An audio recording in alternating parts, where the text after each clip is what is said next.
Kireeditii K haga 12 barnootaa fi hir'isuu. Baasii barnoota wajjin wal qabatu kaffaluudhaaf maatii gargaaruu.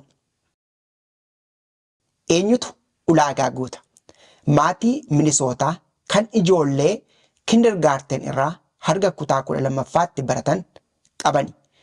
Ulaagaa guutuun kan murtaa'u galii fi baasii barnootaaf waggaa sana baasan irratti hundaa'a. Maal faa kaffala? Meeshaa ittiin baratan, barnoota dabalataa, meeshaalee barnootaaf oolan kaffaltii fi meeshaalee teekinooloojii dirqama ta'an tokko tokkoof. Maaliif barbaachisaa ta'a? Ashuuraa kaffaltu gadi buusa yookiin qarshii ashuuraa siif deebi'u ol kaasuu mala. Kaffaltii barnoota maatiin kaffalaa jiran deeggara. Maatii baay'een ulaagaa ni guutu garuu immoo hin gaafatani. Maal qabaachuu qabda? Nagahee barnoota baasii goote, SSN yookiin ITIN maatii fi guddistootaaf dookimentii sadarkaa barnoota ijoollee agarsiisu.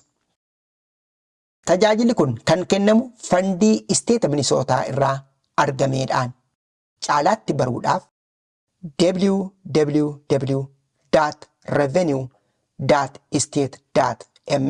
www.revenue.state.mn.us ilaalaa.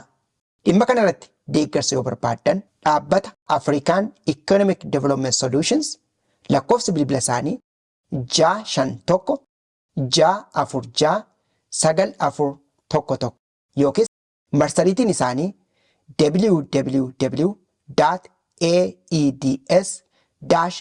www.aeds-mn.org dubbisuu dandeessu.